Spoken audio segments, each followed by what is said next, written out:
खुलुमबाय लोगोफोर, बर'नि रानि 2.0 चेनेलाव दिनैनि सप्तानि फानजामुथि भिडिअआव बयखौबो फिन खेबसेबाव बरायनाय जाबाय। 2026 मायथाइनि जानुवारि दाननि जोबनाय सप्तायाव ग्रह नक्षत्रनि महिमाया खायसे राशिफोरनि थाखाय जोबोर मोजां आरो खायसेफोरनि थाखाय सांग्रांथिखौ फोरमायथिनाय जादों। ज्योतिषिफोरनि बादिब्ला खायसे राशिफोरा बे समाव गोदान फुंखाफोरखौ सोरजिनो खाबु मोनगोन, खामानियाव गोदान लामा नुजाथिगोन। नाथाय खायसेफोरा हरखाबै खायसे दावराव दावसि जेंनाफोराव गोग्लैनो गोनां जानो हागौ। बे बिथिङाव बैफोरबायदि राशिफोरा सांग्राङै थासारिखौ धैर्य लाखिना बारलांनाया मोजां। बेनि सिगां नोंथांमोननिसिम मोनसे खावलायनाय, नोंथांमोना सोरबाफोर बर'नि रानि 2.0 चेनेलाव गोदानै फैसनदोंब्ला चेनेलखौ साबस्क्राइब खालामना लाबानो जाबाय, जाहाथे जेब्ला जों बेबादिनो गोदान भिडिअ आपल'ड खालामो अब्ला नोंथांमोना थाबै नटिफिकेशनखौ मोनहैनो हायो। फै दानिया मिन्थिना लादोनि बै मोनजिनै राशिफोरनि सप्तानि फानजामुथिया बोरै बारलांगोन बेनि सोमोन्दै। गिबि राशि महरै मेष राशि। ज्योतिषनि नोजोरजों बे सप्तायाव राशि बादियै मेष राशिफोरनि बरादा जोंखांगोन। ग्रह नक्षत्रनि हामलायनायजों नोंथांमोननि थाबथानानै थानाय खामानिफोरा आबुं महर मोनखांगोन। सप्तानि जागायजेननायनिफ्रायनो मावनो लानाय खामानिफ्रा जोबोर मोजाङै बारलांगोन। गोसोआव फोथायनाय बांगोन, मेगननि नोजोरा गेवस्रागोन। जायखिजाया बिथिङाव सानजा दिगथिं सोसनना दोनजानाय रांखान्थिफ्राव मुलाम्फा मोननो हागोन। जब मावग्राफोराबो मोजां मुलाम्फा खालामनो हागोन। सावस्रिजों सोमोन्दो थानाय जाथायफोराव बे सप्ताया गेजेरावनो बारलांगोन। नखरारिफोरनि आबुं हेफाजाब मोननो हागोन। हाबा जायै लाइमोनफोरनि थाखाय जुलिनि थाखाय बरादा गेवनो हागौ। सिंगोलफोरा लाइफ पार्टनारखौ गोरलैयै सायख'ना लानो हागोन। थासारिखौ मोजाङै सांग्राङै मेनेज खालामलांनाया गोनांथि। खरसा बिथिङाव आखाइ हमथाना सोलिलाङोब्ला मोजां। फरायसाफोरनि थाखाय सोलोंथाइ फारसे सिगांनिख्रुइ रासिन नाजाथाबनाया गोनांथि। मेष राशिफोरनि बे सप्तानि खाफाल गोनां अनजिमाया जादों 1, 9 आरो 3। खाफाल गोनां गाबा जादों गोजा आरो गुफुर। वृषभ राशि। वृषभ राशिफोरनि थाखाय बे सप्ताया जोबोर मोजाङै बारलांगोन। सावस्रि बिथिङाव गाहामैनो बारलांगोन। खायसे बाहेरानि दावराव दावसिनिफ्राय गोजानाव थानाया मोजां। थासारिखौ लाना दुखु जानांगौनि गोनांथि गैया। खरसा बिथिङाव मोजाङै नायबिजिरनाया गोनांथि। बेफार फालांगियाव बे सप्ताया गाहामैनो बारलांगोन। गोदानै रां थिसननाय बिथिङाव साननांगौनि गोनांथि गैया। मोजां मोनलायनायफोरनि थाखायबो बे सप्ताया गाहामैनो बारलांगोन। जुलि जानायफोरनि थाखायबो थासारिया गाबगोनां जानानै फैगोन।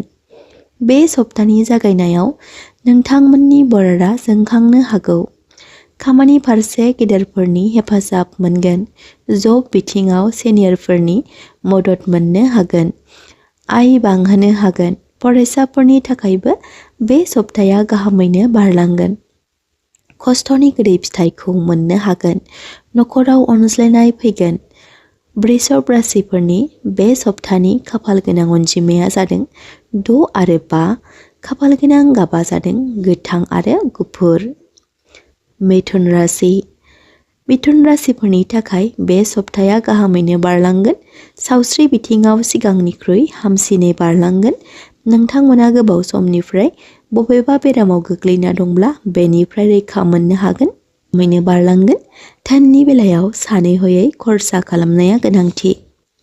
मोजां मोनलायनायाव सोमोन्दोआ जेंना नुजाथिनो हागौ। नखर संसाराव एसे एनै गालाय गुजाय नुजाथिनो हागौ। बिदा फंबायनि गेजेराव एना एनि सोमजिखांगोन। बिदा फंबायनि गेजेराव एना एनि सोमजिखांनायखौ नुनो मोननो हागौ। बे सप्तायाव नोंथांमोना केरियार आरो खायसे बिथिङाव मोजाङै धैर्य हमथाना आवगायलांनाया गोनांथि। नोंथांमोना बे सप्तायाव श्री गणेशनो फुजा होयोब्ला मोजां। मिथुन राशिफोरनि बे सप्तानि खाफाल गोनां अनजिमाया जादों 3, 7 आरो 5। खाफाल गोनां गाबा जादों गोमो आरो गोथां। कर्कट राशि।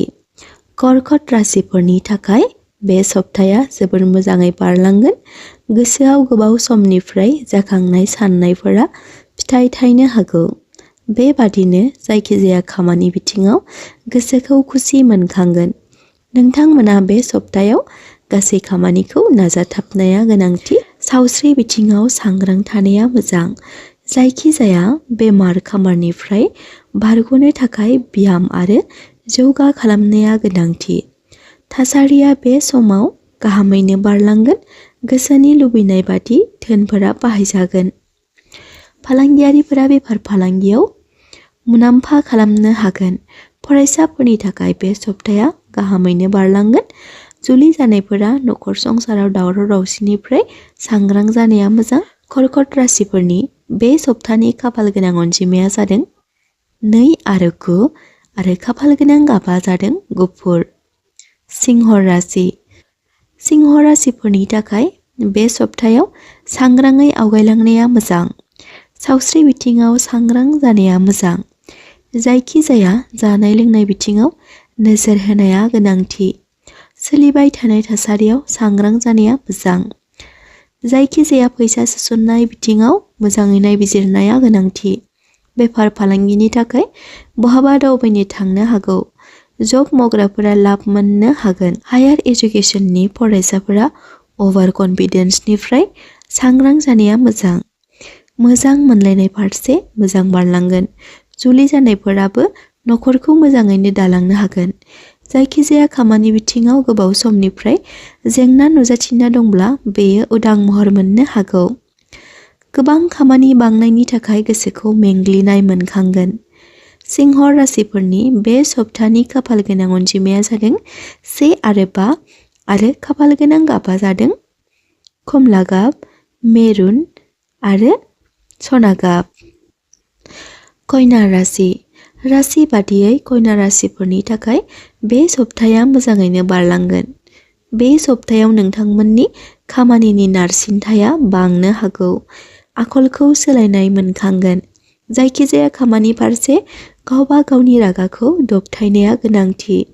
सावस्रि बिथिङाव दुखु मोनखांनो हागौ। नखरनि बिदा फंबायजों खायसे बाथ्रा खोथाखौ लानानै दावराव दावसि सोमजिखांनो हागौ।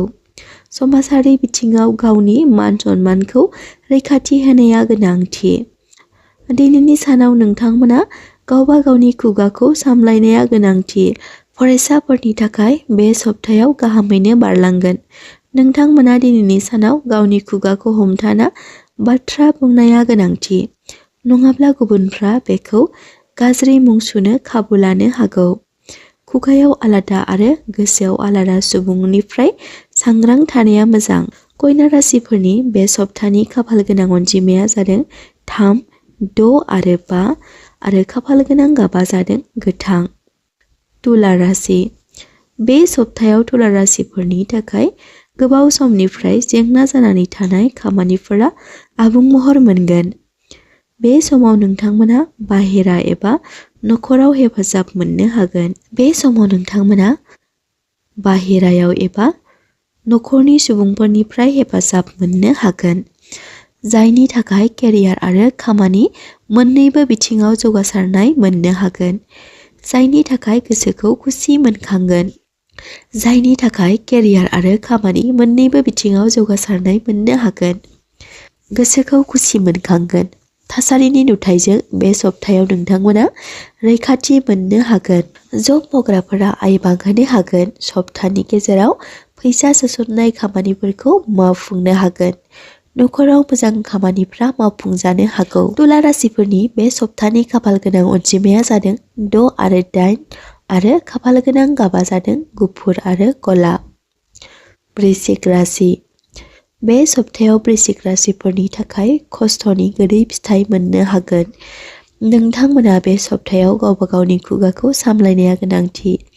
गिबि सप्तानिफ्राय नोंथांमोना समनि सिगां खामानिखौ फोजोबनो नाजानाया गोनांथि। बे सप्तायाव नोंथांमोना गावबा गावनि सावस्रिजों लोगोसे सोमोन्दोआरि बिथिङावबो गोसो होनाया गोनांथि। जायखिजाया जब मावग्राफोराबो गावबा गावनि खामानि फारसे गोसो होनाया मोजां। जायखिजाया सप्तानि गेजेराव फिसा फिसौ खामानिफोरखौ फोजोबस्रांनाया गोनांथि। सावस्रि बिथिङाव सांग्रां जानाया मोजां। गोब्राबथिनि समाव नखरनि गेदेमाफोरनिफ्राय हेफाजाब मोननो हागोन। मोजां मोनलायनायाव जिउनि लोगोजों एना एनि सोमजिखांनो हागौ। वृश्चिक राशिफोरनि बे सप्तानि खाफाल गोनां अनजिमाया जादों 9 आरो 3 आरो खाफाल गोनां गाबा जादों गोजा। धनु राशि राशि बादियै बे सप्तायाव धनु राशिफोरा जोबोर सुखुयै बारलांगोन। बे सप्तायाव नोंथांनि साननाय बादियै खामानिफ्रा आबुं महर जानायखौ नुनो मोनगोन।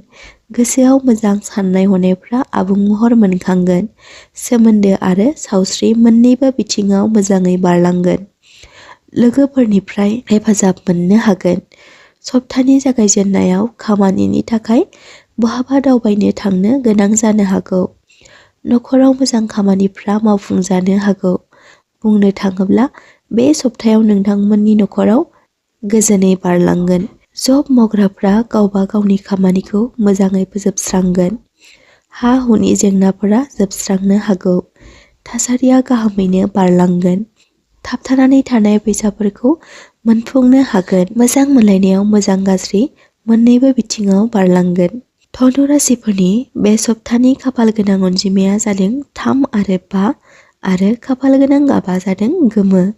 मकर राशि राशि बादियै बे सप्तायाव नोंथांमोना गोसोबादि जौगासारनाय मोननो थाखाय गोब्राबै नाजाथाबनाया गोनांथि। बे सप्तायाव नोंथांमोननि समा मोजाङै बारलांगोन, जायनि थाखाय गोसोआव खुसिया बांनायखौ नुनो मोनगोन। सावस्रि बिथिङाव गुसु बोथोरनि थाखाय सांग्रां थानाया मोजां। थासारिया गाब गोनां जानानै बारलांगोन।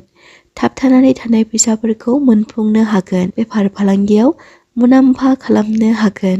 जब मावग्राफोरनि प्लेनिंफोरा सोलायजानो हागौ। मोजां मोनलायनायफोरनि थाखाय बे सप्ताया मोजाङैनो बारलांगोन, नाथाय नखर संसाराव एसे एनै जेंना नुजाथिनो हागौ। फरायसाफोरा सोलोंथाइ फारसे गोसो होनाया गोनांथि। बादायारि खामानिफ्राव बाहागो लादोंब्ला जाफुंसार मोननो हागोन। मकर राशिफोरनि बे सप्तानि खाफाल गोनां अनजिमाया जादों 8 आरो 4 आरो खाफाल गोनां गाबा जादों निला आरो गोसोम। कुम्भ राशि राशि बादियै बे सप्तायाव कुम्भ राशिफोरनि थाखाय मोजाङैनो बारलांगोन। सावस्रि बिथिङाव बे सप्तायाव मोजाङैनो बारलांगोन। थासारिया मोजाङैनो बारलांगोन। खरसाया बांनो हागौ। बे बिथिङाव नोंथांमोना सांग्रां जानाया मोजां। बेफार फालांगियाव लाब मोननो हागोन। हाबा जानाय हौवा हिन्जावफोरनि थाखाय मोजां सम। जिउआव खुसिया साग्लोबसारगोन। फरायसाफोरनि थाखाय बे सप्ताया मोजाङैनो बारलांगोन।